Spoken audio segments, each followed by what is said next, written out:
মোড়ল মশাই, আপনার কাছে অনেক জরুরি একটা দরকারে এসেছি। কাজের সময় তোরা কেন যে বিরক্ত করিস দেখতে পাচ্ছিস না? এখন হোটেলে কত কাস্টমার, আর তুই এখন আমাকে কি বলতে এসেছিস শুনে? মোড়ল মশাই, আমি আপনার বেশি সময় নেব না। মাত্র 5টা মিনিট সময় আমাকে দিন। আমি আপনার সাথে একটু কথা বলেই চলে যাব। হ্যাঁ, যা বলার তাড়াতাড়ি বল। আমার হাতে একদম সময় নেই, এখনই আমার বাইরে বের হতে হবে। নতুন করে আপনাকে আর কি বলবো মোড়ল মশাই, আপনি তো সবই জানেন। কয়েক মাস আগে আমার দোকানটা পুড়ে ছাই হয়ে গেছে। এখন একটা কাজের জন্য এখানে সেখানে ঘুরে বেড়াচ্ছি। কাজের জন্য ঘুরে বেড়াচ্ছিস এ তো খুব ভালো কথা, কিন্তু আমার এখানে কেন এসেছিস? মোড়ল মশাই, অনেক জায়গায় ঘুরেও একটা কাজ জোগাড় করতে পারিনি। আপনি যদি আপনার হোটেলে আমাকে ছোটখাটো একটা কাজ দিতেন। আসলে আমার বউয়ের শরীরও খুব খারাপ। ওর চিকিৎসার পেছনে মাসে প্রচুর টাকা যাচ্ছে। তোদের নিয়ে হয়েছে যত জ্বালা। তোরা মনে করিস আমার হোটেলে কাজের লোকের অনেক অভাব? এমনিতেই বেচা কেনা ভালো নেই, তার উপর 15 জন লোক। তোকে নিয়ে আমি বেতন কোথা থেকে দেব? মোড়ল সাহেব, আপনি আমাকে যা দিবেন আমি তাতেই খুশি। তবুও আমাকে একটা কাজ দিন। একটা কাজের জন্য আমি এই গ্রাম সেই গ্রাম ঘুরে বেড়াচ্ছি। না না, আমি তোকে এখানে কোনো কাজ দিতে পারবো না। তাছাড়া এসব কাজ তো তুই আগে কখনো করিসনি। তারপর নতুন লোক নিয়ে আমাকে আবার নতুন করে সবকিছু শেখাতে হবে। এই নে, এখানে 100 টাকা আছে। এই টাকাটা নিয়ে বরং তুই এখান থেকে চলে যা। মোড়ল সাহেব, আমি ভিক্ষুক নই যে আপনার দেওয়া দান গ্রহণ করব। আমি আপনার কাছে কাজের সন্ধানে এসেছিলাম, ভিক্ষা চাইতে নয়। পেটে ভাত নেই কিন্তু মুখে বড় বড় কথা। এখান থেকে যা বলছি, আমার আর সময় নষ্ট করিস না। কোথা থেকে যে আসে এসব, শুধু শুধু সময় নষ্ট। এই কালো, কোথায় গেলি? এদিকে আয় দেখি। কি ব্যাপার মোড়ল সাহেব? সালামকে দেখলাম আপনার এখানে আসতে। তা হয়েছে কি? আগে তো কখনো ওকে হোটেলে আসতে দেখিনি। আর বলিস না, আমার এখানে কাজ চাইতে এসেছিল। আমার নিজের হোটেল চলে না, ওকে আমি কোথা থেকে কাজ দেবো বলতো? যত সব আপদ। মোড়ল সাহেব, আমাদের রান্নার জন্য তো আরেকজন লোক দরকার। যদি সালামকে শিখিয়ে পড়িয়ে নেওয়া যেত তাহলে ভালোই হতো। আমার তো আর খেয়ে দিয়ে কাজ নেই, নতুন লোক রাখবো আবার তাকে শিখিয়ে পড়িয়েও নেব? এর চেয়ে বরং অভিজ্ঞতা আছে এমন কাউকেই কাজে নেব। এসব নতুন লোক দিয়ে হোটেল চলে না। তাছাড়া আমার হোটেলে একটা মান সম্মান আছে। বেচারা বিপদের দিনে আপনার কাছে একটু সাহায্য চাইতে এলো, আর আপনি কিনা তার সাথে এতটা খারাপ ব্যবহার করলেন। না না মোড়ল সাহেব, কাজটা আপনি একদম ঠিক করেননি। তোর কাছ থেকে আমার ঠিক বলে ব্যাখ্যা শিখতে হবে না। তুই এখন এখান থেকে বিদায় হ। তাড়াতাড়ি বাজারে যা, কি একটা বড় দেখে ইলিশ মাছ কিনে নিয়ে আয়। আজকে আমার মেয়ের বিয়ের পাকা কথা হবে। সবাইকে যেন ভালোভাবে আপ্যায়ন করতে পারি, এজন্য ভালো বাজার দরকার। আপনি গ্রামের মোড়ল, আপনার কি টাকা পয়সা কোনো অভাব আছে? আমি বড় ক্যাশ বক্স থেকে কিছু টাকা নিয়ে যাই। বাজারের সবচেয়ে বড় ইলিশ মাছ আজ আপনার মেয়ের বিয়ের জন্য কিনে নিয়ে আসবো। হ্যাঁ হ্যাঁ হ্যাঁ, এটা তুই একদম ঠিক বলেছিস। শুধু কি টাকা পয়সা? গ্রামে আমার একটা সম্মান আছে, সবাই আমাকে খুব সম্মান করে। তাই তো আমার মেয়ের বিয়ে খুব সুন্দর করে দেব। কি ব্যাপার, আজ মন খারাপ করে বাড়িতে ফিরে এলে যে? নিশ্চয়ই কোনো কাজ পাওনি। ঠিক আছে, একটু শান্ত হয়ে বসো, আমি তোমার জন্য খাবারের ব্যবস্থা করি। আমার জন্য তোমার ব্যস্ত হতে হবে না। তোমার শরীরটাও তো খারাপ। তোমার ভালো চিকিৎসা হচ্ছে না, ভালো খাবার দাবার পাচ্ছ না। কি করি কিছুই বুঝতে পারছি না। এই নাও, এখানে আমার এক জোড়া বালা আছে। এই বালাগুলো বিক্রি করে এই মাসটা কোনো রকম চলার ব্যবস্থা করো, তারপর কিছু একটা করা যাবে। এই বালা আমি নিতে পারবো না। তোমার সবকিছু তো বিক্রি করে দিয়েছি। এই বালাটুকু তোমার মায়ের শেষ স্মৃতি। এই বালা বিক্রি করলে তুমি খুব কষ্ট পাবে। যখন তোমার পয়সা হবে তখন তুমি আমাকে এর চেয়েও ভালো গয়না করিয়ে দিও। আজ গিয়েছিলাম মোড়লের কাছে, তার হাতে পায়ে ধরে হোটেলে একটা কাজ চাইলাম, কিন্তু সে আমাকে সাহায্য করলো না, বরং আমাকে কিছু টাকা দিয়ে বিদায় করে দিতে চাইলো। জীবনে কখনো এত অপমানিত হইনি। কেউ যদি তোমাকে সাহায্য না করে তা নিয়ে মন খারাপ করার কিছু নেই। এটা যার যার ধর্ম। তবে মনে রেখো, সৃষ্টিকর্তা আমাদের সাথেই আছেন। নিশ্চয়ই একটা উপায় তিনি বের করে দেবেন। আমার এক পুরনো বন্ধু আছে, ওর বাজারে একটা কাপড়ের দোকান আছে। আগামীকাল ওকে গিয়ে অনুরোধ করে দেখবো যদি কোনো কাজের ব্যবস্থা হয়। ঠিক আছে, কালকের চিন্তা কাল করা যাবে। এখন তুমি একটু বিশ্রাম করো। ফাতেমা ভাবি বাড়িতে আছেন? আপনার কাছে জরুরি একটা দরকারে এসেছি। তোমার দরকার বলতে তো শুধু ধার করা। আমি আগেই বলে দিচ্ছি, আমার কাছে কোনো টাকা পয়সা নেই। সেদিনও তুমি আমার কাছ থেকে 20 টাকা ধার নিয়েছো, এখনো শোধ দাওনি। ফাতেমা ভাবি, আমি আপনার কাছে টাকা ধার করতে আসিনি। আমি আপনার কাছে এসেছি একটু চাল ধার করতে। ঘরে কিচ্ছু নেই। লোকটা সারাদিন চাকরি খুঁজে এসেছে, তাকে 2 মুঠো ভাত ফুটিয়ে দিতাম। ওই তো আমার কথা মিলে গেছে। আমি বললাম না তুমি নিশ্চয়ই কিছু ধার করার জন্য এসেছো? যাও তো, এখন আমাকে বিরক্ত করো না। তোমাকে আমি চাল ধার দিতে পারবো না। তাছাড়া আমার স্বামী যদি জানতে পারে তাহলে অনেক রেগে যাবে। কি ব্যাপার ফাতেমা, এই ভর সন্ধ্যায় তুমি কার সাথে কথা বলছো? আর বলো না, পাশের বাড়ির শারমিন এসেছে চাল ধার করতে। চাল কি কেউ কাউকে ধার দেয়? এই যে শুনুন, আপনার স্বামী শুধু ঘুরে বেড়ায়, কোনো কাজকর্ম করে না। তাই তো আপনাদের সংসারে এত অভাব। আবার আমাদের সংসারে কেন ঝামেলা করতে আসেন? রফিক ভাই, আপনি তো ভালো করেই জানেন আমাদের এমন অবস্থা ছিল না। আমার স্বামীর দোকানটা পড়ে যাওয়ার পর থেকেই সে কোনো কাজ খুঁজে পাচ্ছে না। একটা কাজের জন্য এখানে সেখানে ঘুরে বেড়াচ্ছে। আমাদের ক্ষমা করবেন, আমরা আপনাকে কোনো সাহায্য করতে পারবো না। আমাদের নিজেদেরই তো চলে না, আপনাকে আমরা কি করে ধার দেব? এখন যান এখান থেকে। কি ব্যাপার, কোথায় গিয়েছিলে তুমি? নিশ্চয় ধার করতে গিয়েছিলে। আমি তো জানি ঘরে কোনো চাল নেই, তাই তো সাথে করে মুড়ি নিয়ে এসেছি। তুমি কেন ধার করতে গিয়েছিলে? এই দুনিয়া কত নিষ্ঠুর, একবার চিন্তা করে দেখো। সামান্য চালের জন্য দাঁড়ে দাঁড়ে ঘুরে বেড়ালাম, কেউ একটু চাল দিয়ে সাহায্য করলো না। ঠিক আছে বউ, তুমি কোনো চিন্তা করো না। আমি আগামীকাল আবার বন্ধুর কাছে কাজ চাইতে যাব। দেখবে ও আমাকে খালি হাতে ফেরাবে না। নিশ্চয় কাজের একটা বন্দোবস্ত করে দেবে। আজ রাত না হয় মুড়িকে পার করে দিই। আগামীকাল সকালে বালাজোড়া বিক্রি করে কিছু বাজার করে নিয়ে এসো।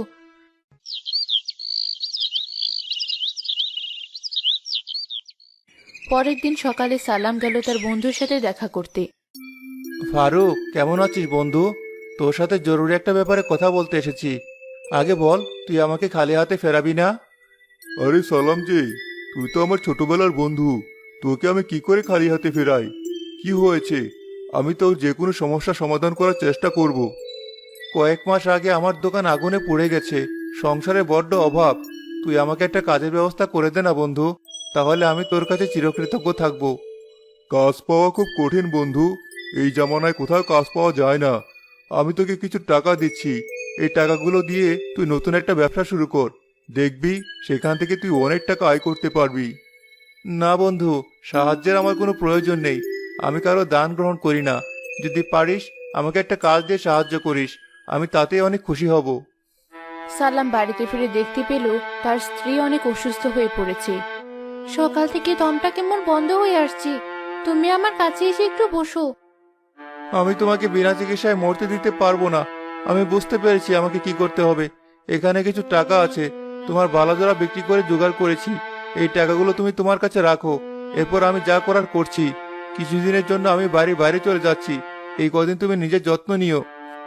কিন্তু তুমি কোথায় যাচ্ছ আমি তো কিছুই বুঝতে পারছি না।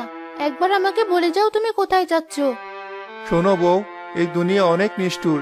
এখানে কেউ আমাদের সাহায্য করবে না, তাই আমাদের নিজেদের উপায় নিজেদেরই বের করে নিতে হবে।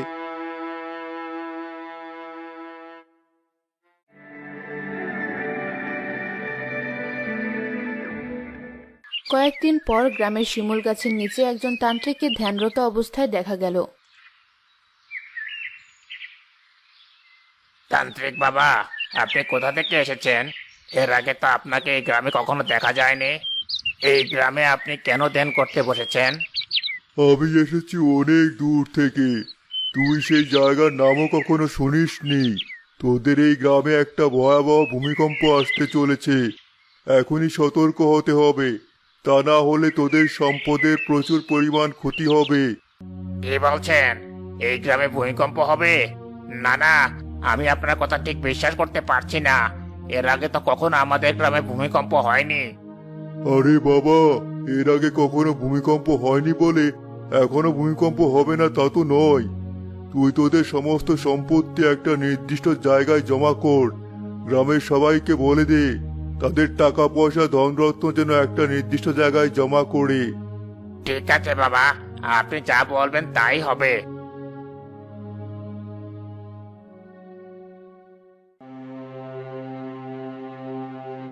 আমাদের গ্রামে নাকি একজন তান্ত্রিক এসেছেন। সে ঘোষণা করেছেন এই গ্রামে নাকি একটা বড় ধরনের ভূমিকম্প হবে। আমি সবকিছুই শুনেছি, তাই তো আমাদের সমস্ত ধনরত্ন টাকা পয়সা একটা নির্দিষ্ট জায়গায় জমা করছি, যাতে ভূমিকম্প হলেও এগুলো নষ্ট না হয়। কি বিপদ আমাদের উপর আসলো! এখন কি হবে? আমরা যদি মরে যাই তাহলে তো এই ধন সম্পদ পাবে অন্য লোকেরা। আরে না না, আমাদের কিছুই হবে না। টাকাগুলো যত্ন করে রাখতে পারলেই হলো। এরপর যখন ভূমিকম্প শেষ হয়ে যাবে, আমরা টাকাগুলো সময় মতো সেই জায়গা থেকে বের করে নেব। গ্রামের সবাই তাদের টাকা পয়সা সোনা দানা একটা নির্দিষ্ট ঘরের মধ্যে জমা করলো। মোড়ল মশাই, এখানে আমার সমস্ত টাকা পয়সা সোনাদানা আর জমির দলিল রয়েছে। এগুলো আপনি সেই ঘরের মধ্যে লুকিয়ে রাখুন।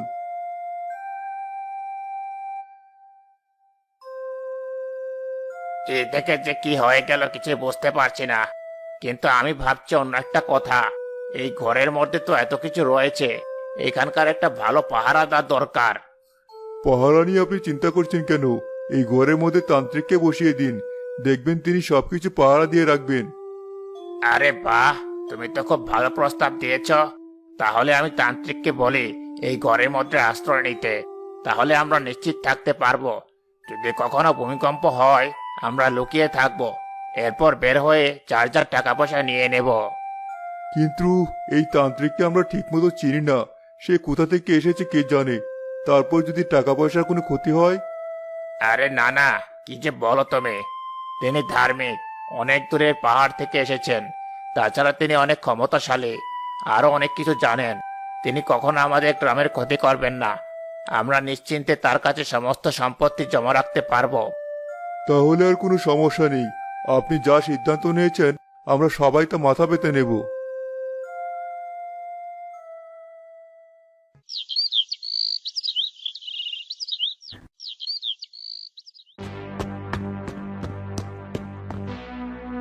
মোড়ল মশাই, কোথায় গেলেন আপনি? খবর শুনেছেন? আমাদের ধন সম্পত্তি সবকিছু চুরি হয়ে গেছে। সে তান্ত্রিক সবকিছু নিয়ে পালিয়ে গেছে। এ কি হয়ে গেল? এখন আমাদের কি হবে? আমাদের সর্বস্ব তো চুরি হয়ে গেল। আমাদের তো এখন পথে বসতে হবে। ওই তান্ত্রিক ছিল আসলে সবকিছুর মূলে। সে আমাদের সাথে প্রতারণা করেছে, ছলনা করে আমাদের সবকিছু হাতিয়ে নিয়েছে। চলো, আর দেরি করা ঠিক হবে না। এখনই আমরা পুলিশের কাছে যাই। পুলিশ খুঁজে বের করবে সেটা আসলে কে ছিল। মনে হয় এই গ্রামের লোক ছাড়া আর কেউ নয়। তাছাড়া এত বড় ক্ষতি কে করবে বলুন? ছদ্মবেশ ধরে আমাদের গ্রামে ক্ষতি করেছে। তুমি একদম ঠিক বলেছ। এই কাজ যেই করুক না কেন, আমি তাকে খুঁজে বের করবই। চলুন, আর দেরি করে লাভ নেই, এখনই আমরা পুলিশের কাছে যাই।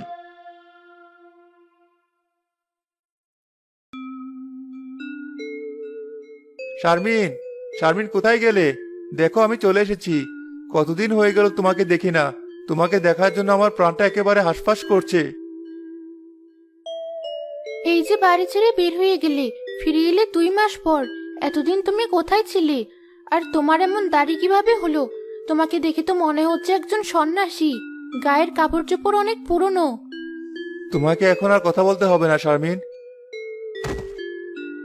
এই নাও, এখানে কিছু গয়না আছে। এই গয়নাগুলো তুমি তোমার নিজের কাছে রেখে দাও। আমাদের সংসারের জন্য তো সবকিছু নষ্ট করে ফেলেছিলে, এই সবকিছু এখন তোমার। কিন্তু এসব সোনার গয়না তুমি কোথায় পেয়েছো?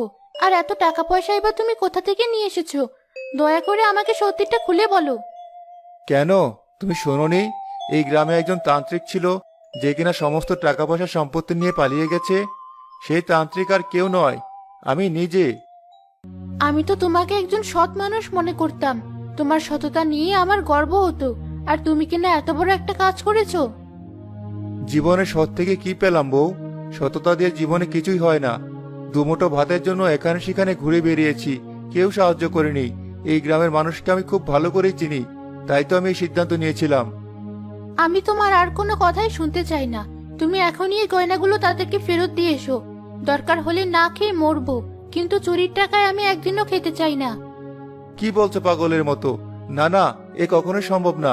এ আমি ফেরত দিতে পারবো না। অনেক কষ্ট করে আমি এগুলো পেয়েছি।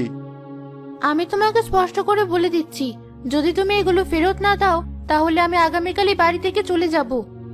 ঠিক আছে, তুমি এত করে যখন বলছো, আমি এই গয়নাগুলো এখনই ফেরত দিয়ে আসছি। তবে মনে রেখো, এগুলো ফেরত দেওয়ার পর আমি আর এই গ্রামে থাকবো না। তোমাকে নিয়ে এই গ্রাম থেকে অন্য কোথাও চলে যাব। সালাম মোড়ল সাহেবের কাছে সেই গয়নাগুলো ফেরত দিয়ে আসতে গেল। মোড়ল সাহেব, নিন, এখানে এই গয়নাগুলো আছে। আমি আপনার গ্রাম থেকে চুরি করেছিলাম এসব। তাহলে এই সব কিছু তোর সাজানো নাটক ছিল? কেন করলি এসব? তোকে তো আমরা সবাই ভালো হিসাবেই জানতাম, আর শেষ পর্যন্ত তুই কিনা এই গয়নাগুলো চুরি করলি, আমাদের সবার বিশ্বাস ভাঙলি। হা, হা, হা, হা। বিশ্বাস? আমি যখন একটা কাজের জন্য আপনাদের দরজায় কড়া নেড়েছিলাম, কেউ তো আমাকে সাহায্য করেননি। তাই তো আজকে আমাকে এই পথ অবলম্বন করতে হয়েছে। আসলে আমাদেরই ভুল হয়ে গেছে, তোকে আমাদের সাহায্য করা উচিত ছিল।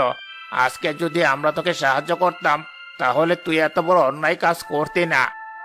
এই জিনিসগুলো আপনি আপনার কাছে রাখুন, গ্রামের সবাইকে এগুলো বুঝিয়ে দিন। আমি এখন বাড়ি চলে যাই। সেদিনই সালামের বাড়িতে মোড়ল রফিক সহ গ্রামের সবাই গেল। চলো আমরা এই গ্রাম ছেড়ে শহরে চলে যাই, সেখানে নিশ্চয়ই কোনো কাজ পাওয়া যাবে। তাছাড়া এই গ্রামে তুমি কত বড় একটা অন্যায় করেছো, গ্রামের মানুষ তোমাকে ঠিক পছন্দ করবে না। তুমি একদম ঠিক কথা বলেছো। সালাম, বাড়িতে আছিস? দেখ, আমরা সবাই তোর সাথে দেখা করতে এসেছি।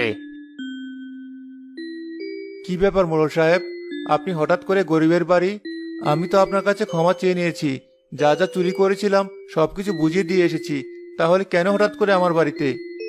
বন্ধু, সেদিন আমি তোর সাথে অনেক বড় অন্যায় করেছি। আমি তোকে সাহায্য করিনি, তুই আমাকে ক্ষমা করে দে বন্ধু। এই নে, এখানে কিছু টাকা আছে। আমরা গ্রামবাসীরা মিলে এই টাকাগুলো তোর জন্য জোগাড় করেছি। টাকা যদি নেওয়ার হতো তাহলে তো সেদিনই নিতাম। শুধু শুধু আমাদের ভুল বুঝছিস। আমরা টাকাগুলো তোকে তুলে দিলাম, এই টাকা দিয়ে তুই বাজারে একটা দোকান দিবি, আর আস্তে আস্তে আমাদের শোধ করে দিবি। তুই আর কথার অবাধ্য হস না, এই টাকাগুলো রাখ। এই টাকাগুলো দিয়ে তুই তোর নতুন জীবন শুরু কর। আমি যে বড় অন্যায় করেছি, তারপর আমার এই গ্রামে থাকা উচিত নয়। এসব নিয়ে তুই একদম ভাবিস না। আমরা তোর সাথে অন্যায় করেছি, আর তুই যা করেছিস তা আমরা ভুলে গিয়েছি। এসব আমরা ধরে রাখিনি। শারমিন, তোমাদের জন্য আমার আরেকটা ছোট্ট উপহার আছে।